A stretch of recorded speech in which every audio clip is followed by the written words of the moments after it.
Good morning. Happy Wednesday to you. Hump day.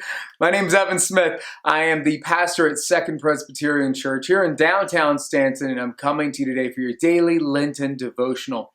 Today we're looking in Matthew chapter 20, verses 17 through 28. Let's hear this word now.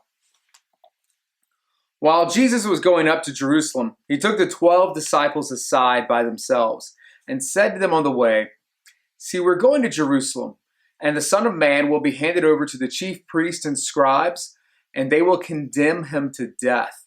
Then they will hand him over to the Gentiles to be mocked and flogged and crucified, and on the third day he will be raised."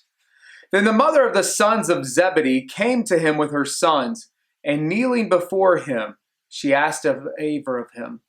And he said to her, "What do you want?"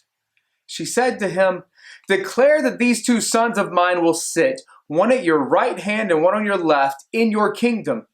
But Jesus answered, "You do not know what you are asking.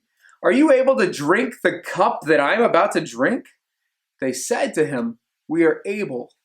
He said to them, "You will indeed drink my cup, but to sit at my right hand and at my left, this is not mine to grant, but it is for those for whom it has been prepared by my Father." When the 10 heard it, they were angry with the two brothers.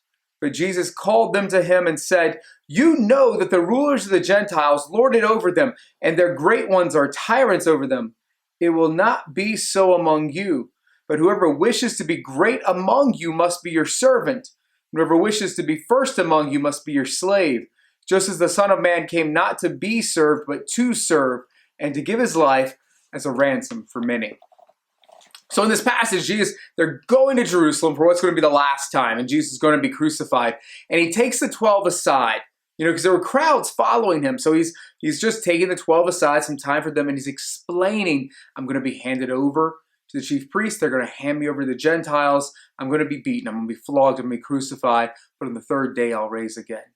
And then the mother of the sons of Zebedee, that's James and John, comes to Jesus and asks for this special favor that they would sit at his right and left hand, meaning like, hey, you're going about to come into your kingdom. And no one's thinking, by the way, this heavenly kingdom. They think like you're coming, you're the Messiah, you're going to take over, and like she wants positions of honor for her two sons.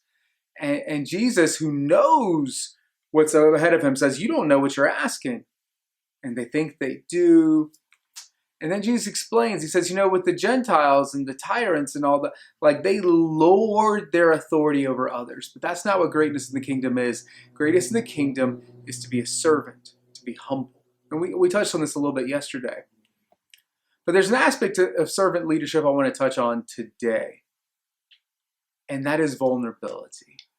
You see, a lot of times we think about greatness and we think about those people we admire, and maybe they're tough and they seem especially strong, and we don't think about them being vulnerable. But Jesus is explaining as he's going to Jerusalem the vulnerable position he's about to be put in.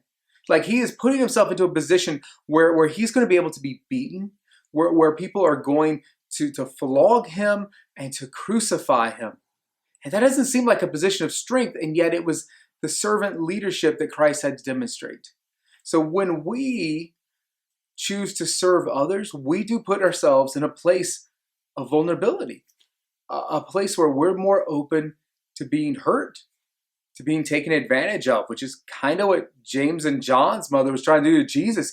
She's like asking for a favor, and he's like, "So what do you want?" And she's like, "I want my sons to be great with you." She's trying to take advantage of them. Maybe that's part of why we don't want to be a servant leader. Like I think a lot of times when we think about leadership, we just think about being in charge and being admired or whatever else it is. But Jesus, who is the creator of this world, when he came, if there was ever anyone who should have been able to just say, "Do what I say and worship me and adore me, and I'm just going to lounge here and eat grapes that you feed to me," it would have been him. But he didn't. What did he do? He came and he demonstrated what real leadership is through service. And with that service comes a bit of vulnerability.